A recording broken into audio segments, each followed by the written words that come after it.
오늘은 광복절 감사주일입니다. 지난 1일 8월 1일이죠. 세계은행이 발표한 연례 세계 개발 보고서를 보았습니다. 거기에 대한 기사인데요. 그 보고서에서는 한국 경제 발전을 중진국 함정 극복의 성공 사례라고 호평했다고 합니다. 이 중진국 함정이란 무엇인가? 중진국 단계에서 선진국 단계로 나아가지 못하는 것을 의미합니다. 함정에 빠졌다는 거죠. 이 보고서에서는 많은 개발도상국들이 중진국에 진입은 한 후에 이 중진국 함정에 빠져서 선진국으로, 고소득 국가인 선진국으로 도약하지 못하게 되는 일이 많다고 했습니다. 그런데 한국은 그렇지 않았다라는 겁니다. 한국은 금융시장 개방과 외국 자본 유치 등을 통해서 인프라 투자를 확대하고 해외 기술 도입 및 연구개발, 교육 등 적극적인 투자를 통해 효과적으로 생산력을 높였는데 이것이 한국의 성공 배경이라고 평가했다고 합니다. 이처럼 기사는 한국의 성공 배경을 금융시장 개방, 외국 자본 유치, 해외 기술 도입, 연구개발, 교육 등으로 평가하고 있지만 그러나 저와 여러분, 우리는 그 원인을 누구보다도 뚜렷이 잘 알고 있지요. 모든 것이 다 하나님의 은혜 때문이었습니다. 특별히 오늘은 올해로 79주년을 맞는 광복절 감사주일입니다.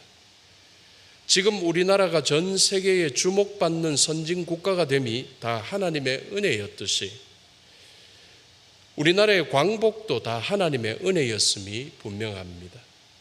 광복을 허락해 주신 하나님께 감사하도록 합시다. 하나님께서 허락해 주신 이 광복의 은혜와 또 하나님께서 주신 번영의 은혜에 감사하며 이 은혜를 잘 지켜가는 우리나라 대한민국이 되기를 축원합니다. 오늘 본문은 욥기입니다. 욥은 구약의 족장 시대를 살았던 한 족장의 이름입니다. 그런데 그는 큰 환난을 당했습니다. 그야말로 하루아침에 엄청나게 많았다고 여겨지는 재산을 모두 잃어버렸고 또 생명보다 귀하게 여겼던 자녀 10자녀가 그냥 한 자리에서 한순간에 죽어버렸습니다. 이야기가 꼭 지어낸 이야기 같습니다.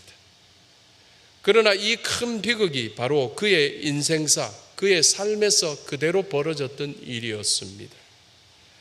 마찬가지로 지금으로부터 약 114년 전 1910년 우리 민족은 일제의 주권을 잃고 말았습니다.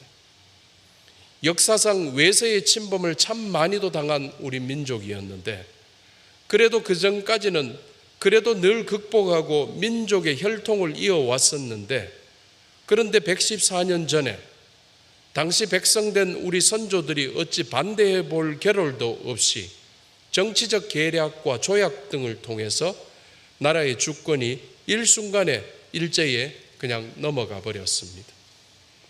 사실 일제가 우리나라의 전 국토를 다 부수어서 승리를 따낸 것도 아니었고 또 일제가 우리 국민들 다 죽이고 나서 이루어낸 승리도 아닌 그야말로 하루아침에 멀쩡하던 우리나라가 남의 나라의 땅이 되었고 우리 국민은 남의 나라의 식민지 사람이 되어 있었습니다. 어제 잘 때는 우리나라였는데 아침에 깨니까 다른 나라가 되어 있었던 겁니다. 오늘 본문의 욥이 당한 환난처럼 정말 어처구니 없이 당했던 일이었습니다. 본문 욥기 1장 20절에서 21절을 스크린을 보면서 함께 읽도록 하겠습니다. 욥이 일어나 겉옷을 찢고 머리털을 밀고 땅에 엎드려 예배하며 이르되 내가 모태에서 알몸으로 나와 싸운즉 또한 알몸이 그리로 돌아가올지라 주신 이도 여호와시요 거두신 이도 여호와시오니 여호와의 이름이 찬송을 받으실지니이다. 욥도 정말 어처구니 없이 환난을 당했지만 그러나 그가 담대했더라라는 겁니다. 담대하다는 말은 헬라어로 파레시아라고 합니다. 이 말은 확신한다는 말입니다.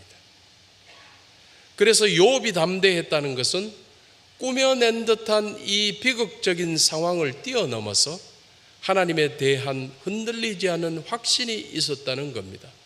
상황이야 어떻든지, 나의 비극이야 어느 정도이든지, 그렇지만은 나는 하나님을 믿습니다 라는 그것이었습니다. 성도님들, 이는 우리 민족도 마찬가지였다고 자신 있게 말씀드릴 수 있습니다. 물론 예외는 있었겠지만 그래도 우리 민족은 주권을 잃은 상황에서 더욱 그리스도교 신앙으로 성숙해져 갔다고 할 수 있습니다. 극한 환난을 통해 그리스도교 신앙이 우리 민족 안에 급속도로 퍼져나갔던 것입니다. 가족을 떠나고 고향 땅을 떠난 타국에서 이 환난을 정면으로 부딪혔던 독립투사들, 또 각자의 위치에서 민족 돌보기를 주저하지 않았던 민족 지도자들, 그리고 폭력에 폭력으로 맞서지 않고 비폭력 3.1 운동으로 세계사에 감동을 준 이 땅의 국민들, 그런데 이들의 정말 많은 수가 그리스도교 신앙에서 힘을 얻고 실천했던 사람이었다는 사실이었죠. 그리고 빼앗긴 나라의 회복을 염원하며 기도하며 성경 말씀대로 경건을 실천하며 살았던 우리나라 초기의 많은 교회의 성도들, 이 모두에게 환난은 오히려 신앙의 기반을 더욱 다지게 했고 신앙을 더욱 성숙하게 하는 계기가 되었던 것이 사실이었습니다. 그래서 성도님들, 지금도 역시 정말 우리 모두의 인생사를 주관하시는 하나님의 선하신 뜻을 우리가 분명히 믿기만 한다면 앞으로도 그 어떤 환난, 우리나라에 어떤 환난이 있든지 내 인생에 어떤 환난이 있든지 우리 모두는 그것을 또 이겨낼 수 있음을 여러분 믿으시기 바랍니다. 믿음이 이기는 것입니다.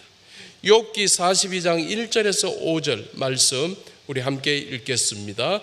욥이 여호와께 대답하여 이르되 주께서는 못하실 일이 없사오며 무슨 계획이든지 못 이루실 것이 없는 줄 아오니 무지한 말로 이치를 가리는 자가 누구니까? 나는 깨닫지도 못한 일을 말하였고 스스로 알 수도 없고 헤아리기도 어려운 일을 말하였나이다. 내가 말하겠사오니 주는 들으시고 내가 주께 묻겠사오니 주여 내게 알게 하옵소서. 내가 주께 대하여 귀로 듣기만 하였사오나 이제는 눈으로 주를 배움나이다. 오늘 본문에는 환난을 통해 더욱 성숙해진 욥의 믿음을 소개하고 있습니다. 내가 주께 대하여 귀로 듣기만 하였사오나 이제는 눈으로 주를 배움나이다. 이 구절을 히브리 성경을 직역하면 이렇습니다. 귀에 들음으로 내가 당신을 들었습니다. 그러나 이제는 나의 눈이 당신을 봅니다. 사실 과거에는 하나님에 대해 남에게서 전해 들은 것으로 남의 하나님을 믿었다면 이제는 내 눈이 나의 하나님을 직접 보며 나의 하나님을 믿게 되었다는 것입니다. 이는 욥의 신앙 세계가 차원이 달라지게 성숙해진 것이라고 할 수 있겠습니다. 그래서 성도님들, 우리 민족에게도 마찬가지라고 할 수 있겠지요. 분명 매해마다 광복절을 맞습니다. 그러나 그때마다 우리는 현실의 문제에 직면하게 됩니다.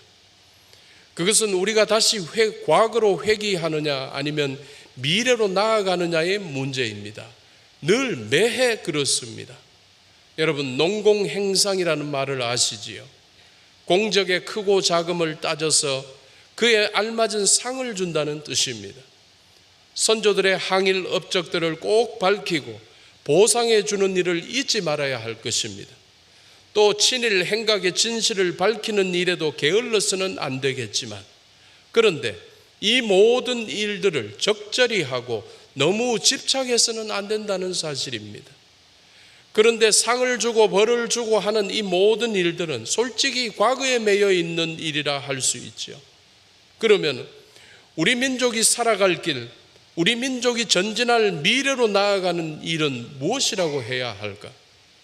그것은 그 환난을 통해서 우리를 믿음으로 성숙시키시고 우리에게 광복을 주신 하나님의 은혜를 잊지 않는 일 아니겠습니까? 모든 것 위에 하나님의 은혜가 있는 것입니다. 이 일이 그야말로 미래를 위한 일 아니겠습니까? 우리나라가, 우리 대한민국이 진정 복받는 길은 바로 하나님의 은혜를 잊지 않는 일이기 때문입니다. 어떤 사람을 대통령으로 뽑아야지만이 나라가 잘 풀리고 나라가 복을 받는 게 아닙니다. 우리 민족이, 우리 나라가 하나님의 은혜를 잊지 않아야 되는 것입니다. 그래서 과거 우리를 생통치했던 일제가 싫어서 지금의 일본을 혐오하는 일은 참 바보 같은 일이 되고요. 그보다도 그 환난의 시간을 통해서 우리 민족을 믿음으로 성숙시키셨고 그리하여 놀랍게 회복시키신 하나님의 은혜를 더욱 감사하게 된다는 것이 바로 우리가 미래를 향해 나아가는 일이 된다는 것입니다. 이러하시기를 주님의 이름으로 축원합니다. 요즘 날씨 참 덥습니다. 파리에 열리고 있는 올림픽 경기는 더 뜨겁습니다. 놀라운 것은 우리도 예측하지 못했고 그 어느 누구도 예측하지 못했을 정도로 우리 대한민국 선수들이 선전하고 있다는 사실입니다. 이미 대한민국이 부강한 선진국이라는 사실은 여러 수치상으로도 증명되었듯이 이번 올림픽에서 그 증거를 보여주고 있었습니다. 세계가 놀라는 이유가 있지요. 일제의 식민지였던 불쌍한 나라였습니다. 어느 나라의 식민지였던 나라가 우리나라처럼 된 나라가 어디 있습니까? 여러분 드러내 보십시오. 식민지로 살았던 나라가 그렇게 살 수는 없는 겁니다. 일제 식민지였던 불쌍한 우리나라, 이 대한민국이 또 동족상잔 6.25로 전 국토가 다 부서져 버려가지고 아무것도 없던 대한민국이 세상에서 가장 가난한 나라 중에서 한 1, 2위에 꼽혔던 대한민국이 이렇게까지 될 줄 누가 알았겠습니까? 당사자인 우리도 몰랐고 우리를 도왔던 우방들도 미처 생각지 못했고 세계도 몰랐던 사실입니다. 그러나 이 일을 은혜 가운데 진행해 가신 하나님께서는 이미 알고 계시고 우리나라에 복을 내려주시고 계셨다는 사실에 우리는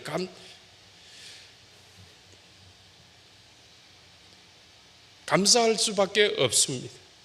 우리 하나님께 감사하는 우리나라 되도록 합시다. 성도님들, 결론적으로 욥은 과거보다도 더 큰 복을 받았다고 합니다. 욥기에는 분명 새로운 자녀들이 많았고 과거보다도 더 많은 물질의 복을 받았다고 증거하고 있지만은 그러나 성경이 궁극적으로 말하고자 하는 복은 그 복이 아니었죠. 무엇입니까? 아까도 말씀드렸습니다. 지금까지 귀로만 듣던 하나님을 이제는 눈으로 뵙게 되었다는 사실. 다시 말해 이제 욥이 하나님을 만나 뵙고 누군가 남의 하나님이 아닌 욥 자신의 하나님으로 믿게 되는 복을 받게 되었다라는 것입니다. 남의 나라 서구의 발전한 나라의 하나님이 아니라 우리 대한민국을 사랑하시고 대한민국을 축복하신 하나님을 만나게 되었고 믿게 되었다는 사실입니다. 이것이 결국 우리가 받아야 할 진정한 축복이라는 사실 여러분 꼭 기억하시기 바랍니다. 이제는 나의 눈이 당신을 봅니다. 욥이 그랬듯이 우리도 마찬가지이지요. 솔직히 우리도 하나님을 만나 뵙지 못해서 그래서 우리도 하나님의 뜻대로 살지 못했다가 이제 하나님을 만나 뵙고는 이제부터는 우리가 하나님 앞에서 사는 삶이 전개되는 것입니다. 욥기 42장 6절의 말씀 우리 함께 읽겠습니다. 그러므로 내가 스스로 거두어 드리고 티끌과 재 가운데에서 회개하나이다. 티끌과 재 가운데서 회개하나이다. 이 말은 잘 알겠는데 스스로 거두어 드린다는 말이 참 난해합니다. 이 말은 무슨 말인가? 내가 스스로 거두어 드린다니 원어 성경을 직역하면 좀 더 잘 알게 됩니다. 그러므로 내가 경멸히 여깁니다 라는 것입니다. 그러면 지금 내가 무엇을 경멸하게 되었다는 것일까요? 그것은 바로 지금까지의 나의 무지했던 모든 행태들을 경멸한다는 것입니다. 또 거듭나지 못하고 변화되지 못했던 나의 버러지 같았던 모든 생각들을 경멸한다는 것입니다. 그리고 분명 믿음인 줄 알았는데 사실은 내 욕심이었던 나의 이기적인 마음을 경멸한다는 욥의 결단이었습니다. 내 자신, 지난 나 자신을 경멸하는 것은 결단입니다. 그래야지 내가 새 사람이 될 수가 있는 겁니다. 새 믿음의 사람입니다. 성도님들, 우리도 역시 믿음 없이 살았던 지난 날들의 삶을 스스로 거두어 드리는 결단이 있기를 주님의 이름으로 축원합니다. 위대한 선교사 사도 바울의 결단을 기억하십니까? 예수 믿는 자들 잡아들이려고 다마스커스로 가던 길에서 강력한 빛을 보고 쓰러져서 그는 질문을 합니다. 주님 누구십니까? 그가 알고 있는 주님인 줄 알았습니다. 그런데 그가 알고 있는 주님이 그 주님께 열심히 일을 했는데 왜 나를 이렇게 하십니까? 주여 누구시니까 하고 물었을 때 육신의 눈은 멀어버려 보이지는 않았지만 그에게 들려온 뚜렷한 그 음성이 있었습니다. 나는 네가 박해하는 예수다.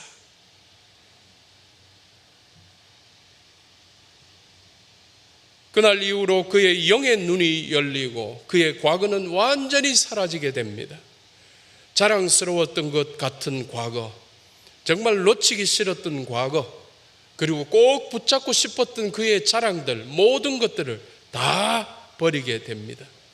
그의 학문, 명예, 자랑, 즉 예수를 만나 뵙기 전에 가지고 있던 그의 모든 것들을 그는 그야말로 똥처럼 더럽게 여기고 경멸하며 버렸다는 것을 우리는 잘 알고 있습니다. 분명 시대를 초월하여 본문의 욥의 결단과 바울의 결단은 일맥상통하고 있습니다. 동시에 오늘을 살아가고 있는 우리들, 믿음으로 산다고 하는 우리들의 이 결단과도 이들의 결단과 일맥상통하기를 소망해 봅니다.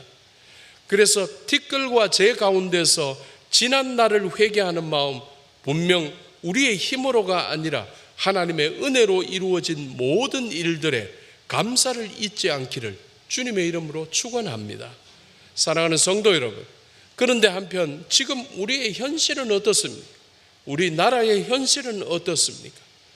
단적인 예로 나중에도 우리가 예배를 끝날 때 함께 부르겠지만 애국가의 가사, 하나님이 보호하사 우리나라 만세라고 원작자가 그렇게 썼던 가사를 굳이 하느님이라고 써서 누구에게나 해당되는 하느님이라고 써야 한다는 식으로 몰아붙였고 우리도 다 인정을 해버렸고 지금도 우리는 하느님이 보호하사라고 노래 부르면서 마음에 끌림이 하나도 없이 되어버린 이 시대, 그리스도교 하나님의 색채를 지워버리고 하는 이 시도들이 우리 사회 곳곳에서 너무 자연스럽게 너무 빈번하게 벌어지고 있다는 사실입니다.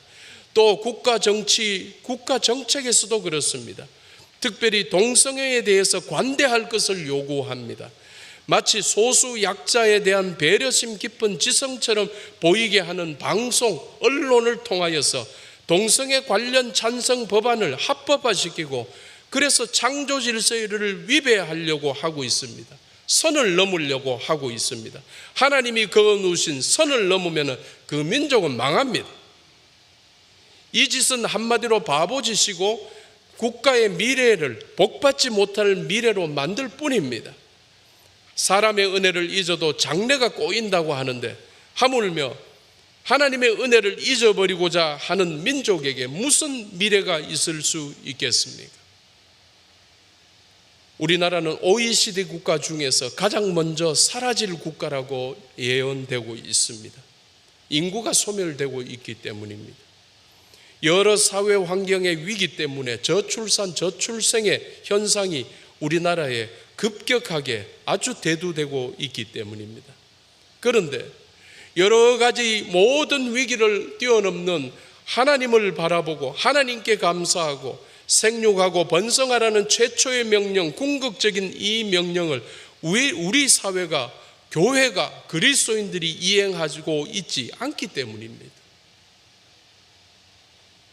그래서 성도님들께서는 우리나라에서 하나님께서 기뻐하실 일들이 정해지고 실천되어질 수 있도록 기도하고 실천에 힘쓰도록 합시다.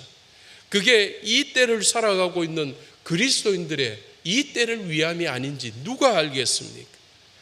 물론 이 세상의 모든 일이 하나님께서 다 주관하시는 일이기 때문에 우리가 안 한다고 될 일이 안 되는 것도 아니고 또 우리가 한다고 해서 안 될 일이 되는 것도 아닐 것입니다. 다 하나님의 뜻대로 될 것입니다.